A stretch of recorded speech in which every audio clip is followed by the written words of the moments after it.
Eh bien, nous allons pouvoir écouter l'orgue pour faire silence en nous-mêmes.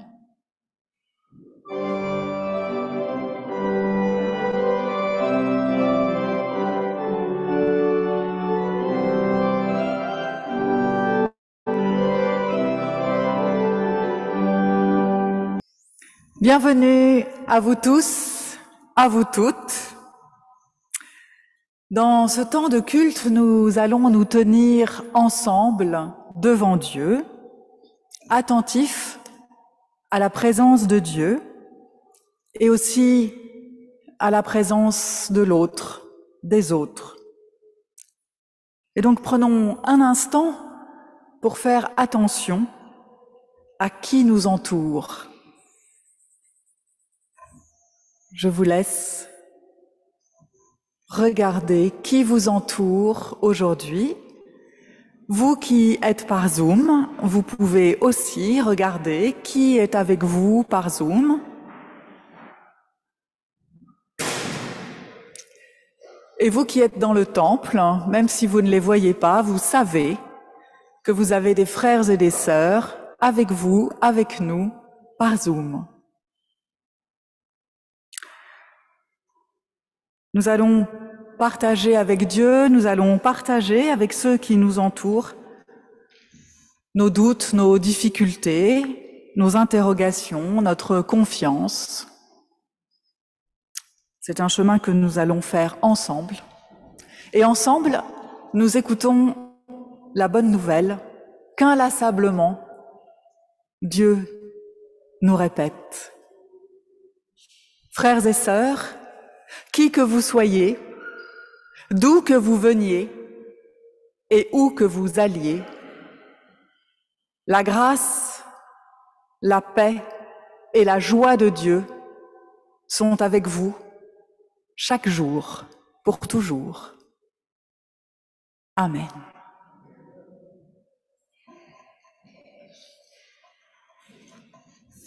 Et nous prions.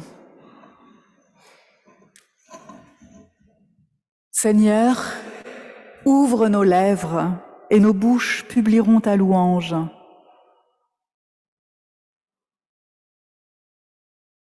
Acclamez le Seigneur, servez le Seigneur dans l'allégresse, car le Seigneur est Dieu. Rendons-lui grâce, bénissons son nom, car Dieu est bon, son amour est éternel et sa fidélité demeure jusqu'à toujours.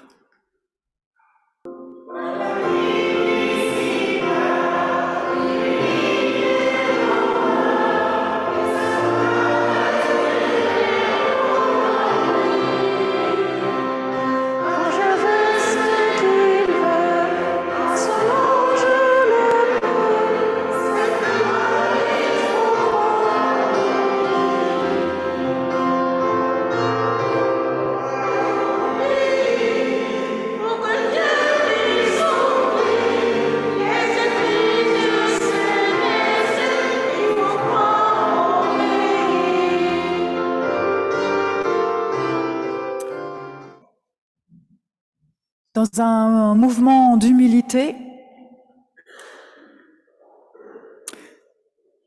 nous allons nous présenter devant Dieu comme nous sommes, lui présenter ce que nous ne pouvons dire peut-être à personne d'autre. Peut-être que c'est même difficile de nous le dire à nous-mêmes, mais Dieu peut tout entendre et tout recevoir. Seigneur Dieu, nous te présentons tout ce qui nous empêche d'avancer sur le chemin de ta foi. Nos vaines tristesses sur nous-mêmes, l'oubli incessant de ta grâce, nos yeux fascinés par l'apparence, notre peine à te louer, notre besoin d'être le premier, de passer devant les autres, d'être celui qui est distingué. Notre surdité à comprendre ta parole d'espérance, ton aujourd'hui dans notre vie quotidienne. Et pour tout cela, nous avons besoin de ton regard bienveillant et réhabilitant.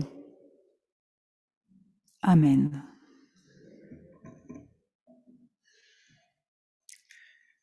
Et nous pouvons maintenant écouter cette parole de pardon et d'espérance qui nous vient de Dieu. Et nous pouvons lui dire, Dieu, tu sais le nom de chacun et de chacune, et tu nous appelles par notre nom. Tu nous fais ainsi entrer dans l'alliance que tu as scellée. Nous sommes à toi. Rien ne peut nous séparer de toi. Ton amour est plus fort que nos faiblesses, plus fort que nos chutes et que nos reniements. Nous le savons, nous sommes appelés à recommencer, à revivre, à ressusciter sous la conduite de ton esprit. Amen. Quand les montagnes s'éloigneraient, quand les collines s'enceleraient, quand les montagnes s'éloigneraient, Dieu fera tout comme il promet. Mon amour, oui, mon amour ne s'éloignera pas de toi. Mon amour, oui, mon amour ne s'éloignera pas de toi.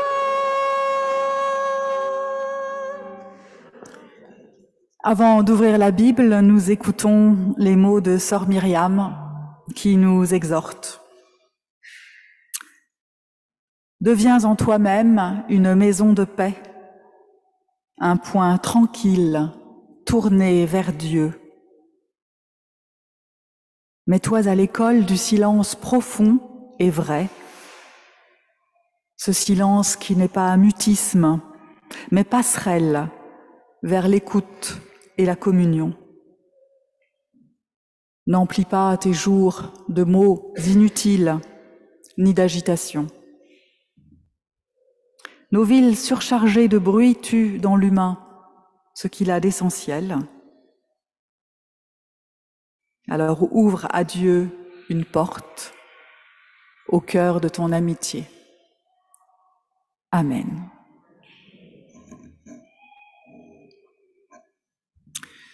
Aujourd'hui, vous l'avez peut-être remarqué, vous l'entendez peut-être, il y a éveil biblique, école biblique et il y aura caté avec moi tout à l'heure après le culte. Nous suivons donc le programme des enfants et des jeunes qui aujourd'hui vont travailler l'histoire de Myriam. Myriam, c'est la sœur de Moïse dans l'Ancien Testament. Et les enfants vont travailler autour de ce texte qui est dans le tout début du livre de l'Exode, où ça se passe en Égypte.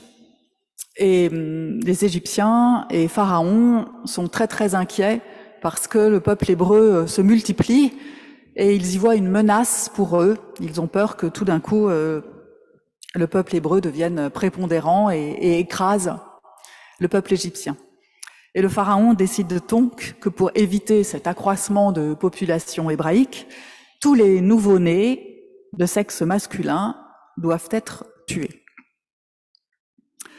Alors, la maman de Moïse, elle cache le nouveau-né Moïse, elle l'élève en secret, mais à un moment, il est suffisamment grand, il est trop grand, c'est plus possible de le cacher. Et donc, elle l'abandonne dans un petit panier en osier au bord du Nil. la sœur de Moïse surveille ce que devient son petit frère. Et voilà la fille du pharaon qui descend se baigner, qui voit ce bébé, qui reconnaît immédiatement que c'est un bébé hébreu et qui décide de l'adopter.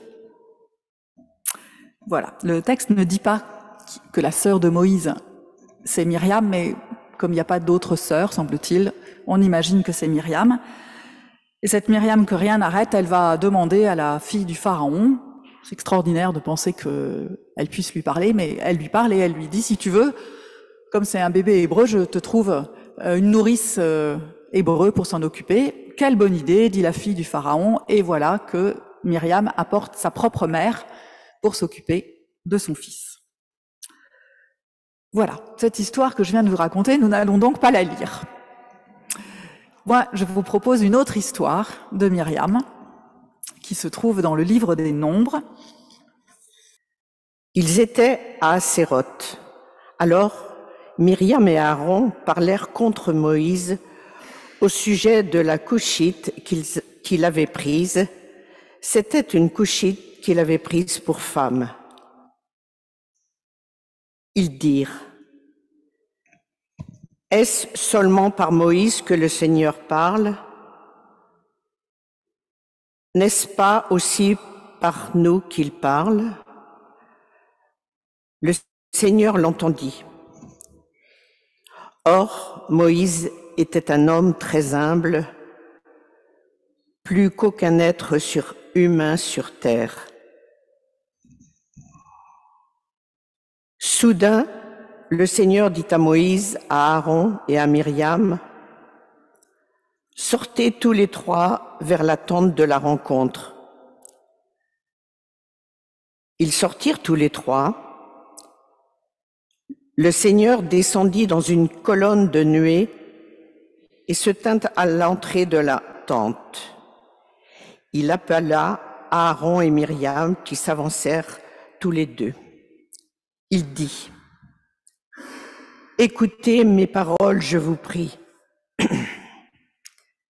S'il y a parmi vous un prophète du Seigneur, c'est dans une vision que je me ferai connaître à lui. C'est dans un rêve que je lui parlerai. Il n'en est pas ainsi de Moïse, mon serviteur.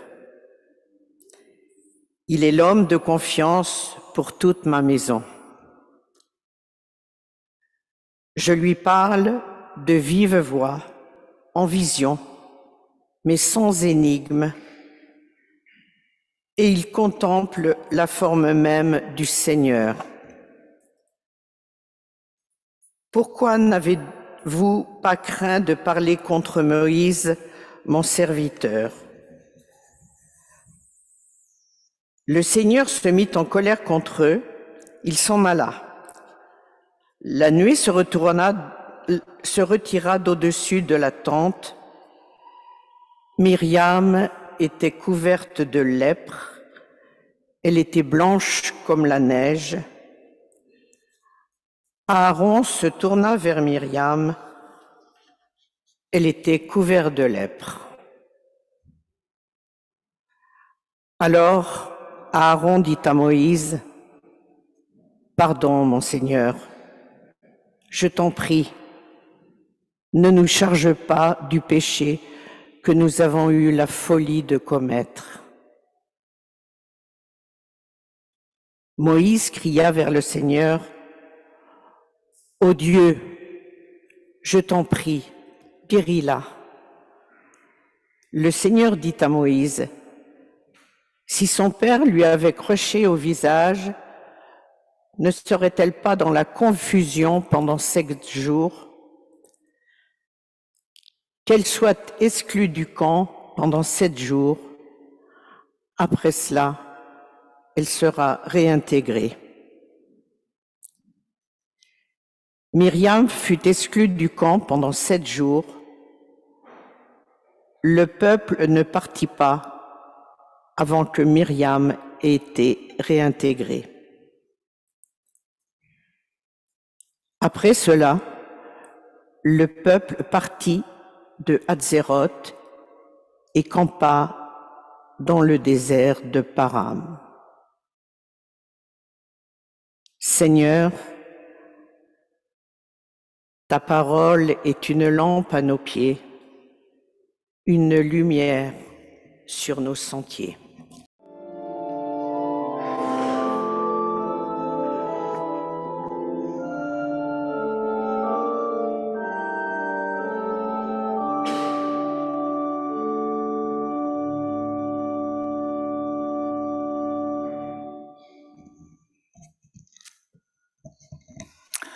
Alors, on lit pas très souvent le livre des Nombres, on prêche pas tellement souvent non plus dessus, mais aujourd'hui, on se lance.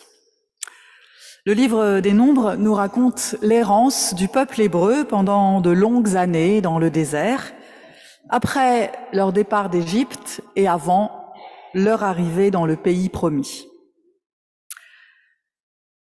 Et alors qu'ils ont fui l'oppression mise en place par Pharaon, et alors qu'ils sont portés par l'espoir de ce pays promis, souvent décrit comme le pays où coule le lait et le miel, eh bien, le livre des Nombres est une suite de plaintes. Le peuple se plaint sans cesse. Il se plaint contre Moïse, il se plaint contre Moïse et contre son frère Aaron, il se plaint contre Dieu. Rien ne leur convient, rien n'est bien. Et même Moïse se plaint. Il se plaint à Dieu que la mission qu'il lui a confiée ne lui convient pas. Et c'est drôle parce que souvent pour nous, il me semble que cette histoire de sortie d'Égypte, que l'on appelle l'Exode, est généralement pour nous un symbole de libération, donc plutôt quelque chose de très positif. Mais voilà, les gens qui l'ont vécu à l'époque le vivaient plutôt mal. Ils préféraient une situation connue, fût-ce celle de l'asservissement, plutôt que l'inconnu qui les attend.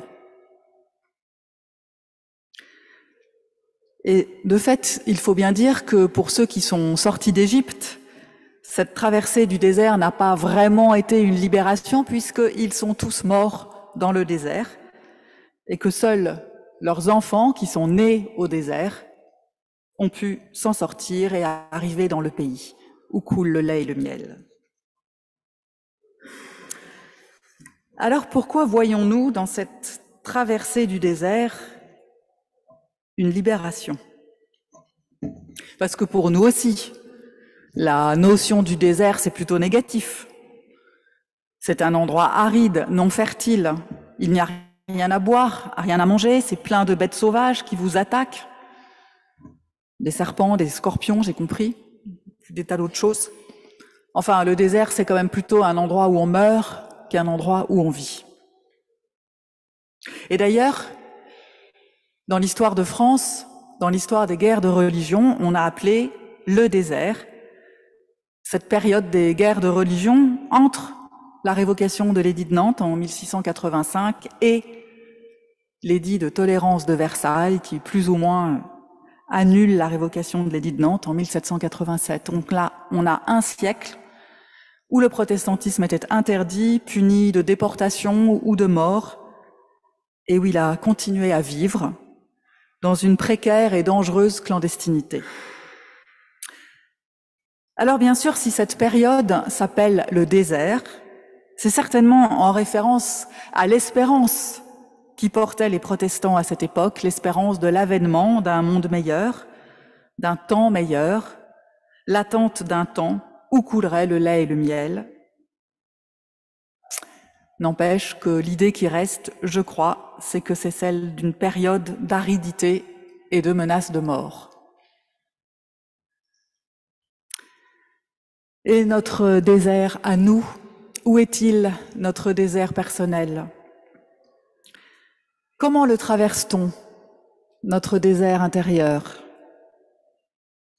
Dans cette traversée où nous fuyons notre pharaon personnel. Sentez-vous le sable brûlant de notre désert intime qui nous étouffe, nous dessèche, nous submerge même? Est-ce comme pour le peuple hébreu, l'incertitude de notre avenir qui nous fait errer dans notre désert? Prenons un exemple. On parle beaucoup d'éco-anxiété. Vous savez, cette inquiétude face aux catastrophes écologiques annoncées qui nous menacent. Et il n'y a pas que les jeunes qui sont atteints par l'éco-anxiété. Ce terrible point d'interrogation sur l'avenir de l'humanité pénalise de plus en plus de personnes, de tous âges et de tous milieux. Et depuis peu, la pénurie d'essence en rajoute une couche. Elle fait craindre à beaucoup de ne plus pouvoir aller travailler, de ne plus pouvoir aller faire ses courses. J'ai une collègue dont le mari est aussi pasteur, et le couple habite dans le presbytère de la paroisse du mari, à 1 heure de route environ de la paroisse de l'épouse. Et donc, ma collègue, la pasteur, en ce moment, elle doit choisir entre faire des visites en voiture ou aller au culte, célébrer le culte le dimanche dans sa paroisse qui est à 1 heure de route, ou garder son essence au cas où il y ait un enterrement. Cet avenir inconnu et menaçant, dont l'existence même de cet avenir peut finalement être mis en doute, c'est un sujet d'anxiété, de douleur et de plainte. De plainte, comme le peuple hébreu dans le désert. Est-ce que la traversée de nos déserts personnels laissera surgir une parole, comme la parole de Dieu surgit dans le désert? Puisqu'en hébreu, le mot désert est de la même racine que le mot parole, mais aussi que le mot abeille. La parole et l'abeille qui surgissent toutes les deux dans un frémissement inattendu. En attendant, maugréer et se plaindre. Oui, ils sont très insatisfaits de leur sort, au point de souhaiter retourner à leur dure vie en Égypte. Ils veulent que Dieu satisfasse tous leurs besoins quotidiens. Et Dieu le fait d'ailleurs. Il leur donne à manger, il leur donne à boire, mais la nourriture n'est pas assez variée et l'eau n'est pas assez douce. Pourquoi voulons-nous toujours que les choses soient parfaites? Est-ce que c'est parce que nous souhaitons toujours mieux que ce que nous avons? Est-ce que nous pensons que nous méritons mieux? Alors dans le désert, la gouvernance ne leur plaît pas non plus. Ils râlent beaucoup contre Moïse. Sa place privilégiée est sans cesse remise en question. Alors chez nous aussi, on pourrait en dire beaucoup sur notre mode de gouvernance, d'ailleurs les critiques ne manquent pas. Et finalement, dans le désert, se plaindre, cela ne s'arrêtera que quand ils mourront. Alors je me demande si se plaindre, c'est le propre de la vie. Est-ce que l'on est vivant quand on se plaint? Est-ce que c'est le propre de notre humanité? Est-ce qu'il y a des animaux qui ne sont pas contents de leur situation et qui s'en plaignent? Est-ce que se plaindre serait un autre propre de l'homme? Dans notre texte, la plainte concerne Moïse. Moïse et sa relation privilégiée à Dieu. Moïse, l'homme de confiance, dit Dieu, mon homme de confiance. Moïse, l'unique. Alors c'est vrai, c'est difficile à accepter qu'il y ait une personne privilégiée.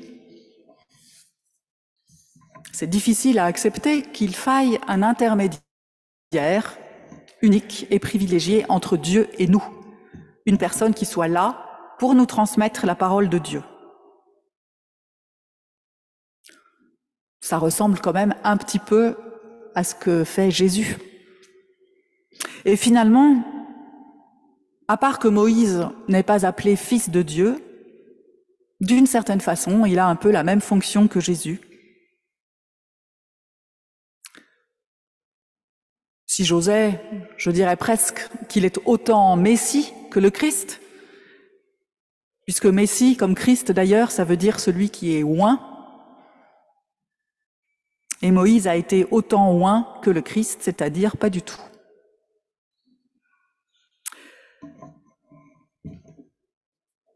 C'était les prophètes et les rois surtout qui recevaient l'onction royale avec de l'huile. Le Christ, et peut-être Moïse aussi, on peut dire qu'ils ont été oints par la parole de Dieu. En tout cas, Myriam, elle a du mal à accepter que son frère ait une position plus en vue qu'elle. Alors c'est amusant parce que hier, nous avons eu notre étude biblique, nous avons travaillé sur l'histoire de Caïn et Abel. Ces deux frères, dont l'un, ravagé par la colère, tue le second. Et pourquoi ? Parce qu'il n'a pas accepté que son frère ait une position plus en vue que lui.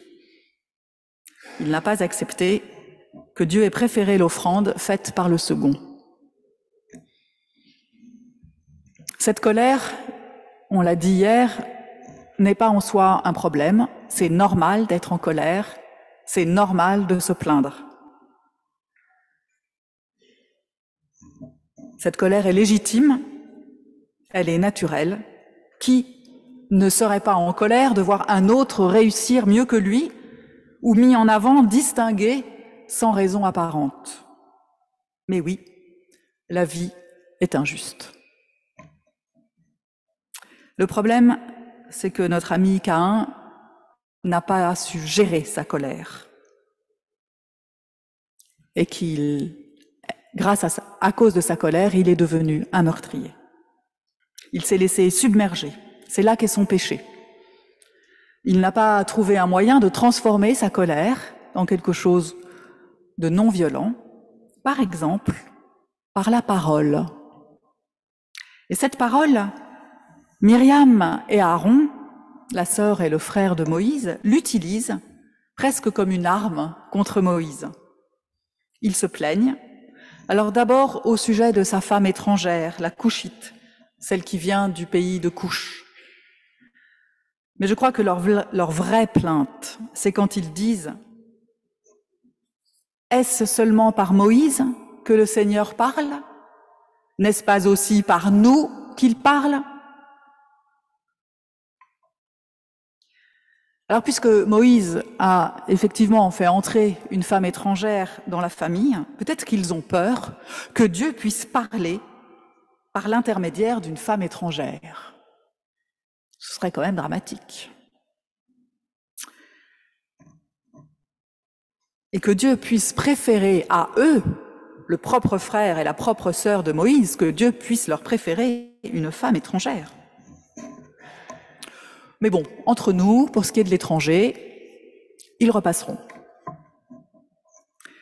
Moïse, comme son frère et sa sœur, porte des noms égyptiens. Et il n'est pas impossible qu'il soit d'origine égyptienne. Malgré cette rocambolesque histoire du bébé abandonné par sa mère au bord du Nil et adopté par la fille du Pharaon qui justement vient se baigner, elle, fille du Pharaon, en plein milieu du Nil devant tout le monde, et qui parle à la sœur de Moïse qui justement va... Bref, cette histoire pourrait tout à fait n'être là que pour inscrire Moïse dans la généalogie du peuple hébreu. Quand même, le sauveur du peuple hébreu, il faut bien qu'il soit un peu hébreu au départ, non? Donc voilà, cette histoire invraisemblable qui est raccrochée comme ça. Mais la vraie question, c'est par qui parle Dieu? Alors peut-être que Myriam et Aaron ont en fait l'âme protestante, puisqu'ils pensent que Dieu parle à tout le monde, et qu'il n'y a besoin d'aucun intermédiaire pour permettre notre relation à Dieu. Alors bien sûr, nous avons Jésus. Dieu nous a parlé à travers lui. Et évidemment, Jésus a un statut unique. La relation qu'il entretenait avec Dieu est unique. Les évangiles le racontent. Et Dieu, en le faisant ressusciter, l'a définitivement mis à part. Mais pour autant, Dieu nous parle. Et Dieu parle à travers nous. Nul besoin d'être prophète, à moins que nous le soyons tous. Nul besoin d'être fils de Dieu, à moins que nous ne le soyons tous. Myriam et Aaron ont pressenti, je crois, que leur plainte a quelque chose de très fort, quelque chose qui dit cette relation personnelle que Dieu instaure avec chacun et chacune. Une relation qui a de la valeur. Alors bien sûr, il y a des prophètes, bien sûr, il y a Christ, qui nourrissent notre foi. Mais avec Dieu, nul besoin d'être le premier, d'être le seul, d'être l'unique, d'être le préféré. Nul besoin de se dépêcher.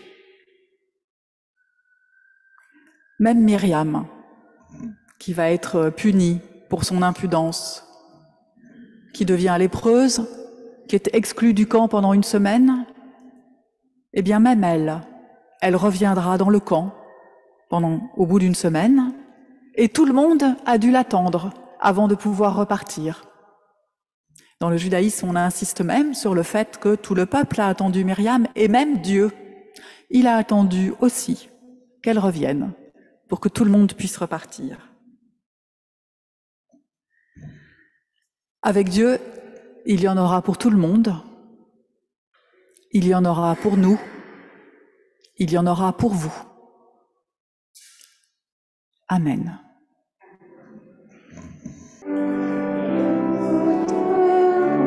Dans la voix de Dieu, à celui qui a soif, il vient se révéler. Écoute, que tout en toi se taise, que tout en toi s'apaise, et que parle ton Dieu. Nous allons nous recueillir pour la prière d'intercession. Nous prions. Ô Seigneur, quand je suis affamée, donne-moi quelqu'un qui ait besoin de nourriture. Quand j'ai soif, quelqu'un qui ait besoin d'eau. Quand j'ai froid, envoie-moi quelqu'un à réchauffer. Quand je suis blessée, donne-moi quelqu'un à consoler. Quand ma voix devient lourde, donne-moi la croix d'un autre à partager. Quand je suis pauvre, conduis-moi à un nécessiteux. Quand je n'ai pas le temps, donne-moi quelqu'un que je puisse aider un instant. Quand je suis humiliée, donne-moi quelqu'un dont faire l'éloge. Quand je suis découragée, envoie-moi quelqu'un à encourager. Quand j'ai besoin de la compréhension des autres, donne-moi quelqu'un qui ait besoin de la mienne. Quand j'ai besoin qu'on prenne soin de moi, envoie-moi quelqu'un de qui prendre soin. Quand je ne pense qu'à moi, tourne mes pensées vers autrui. Amen. Et nous recevons maintenant la bénédiction de sa part. Dieu vous bénit et vous garde.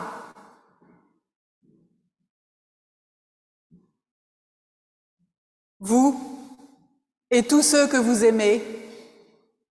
Amen.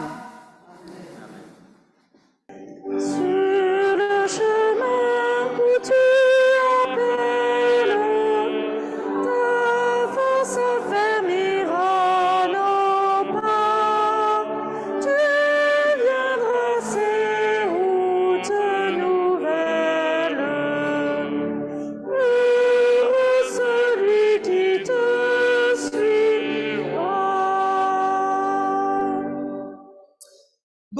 dimanche à tous.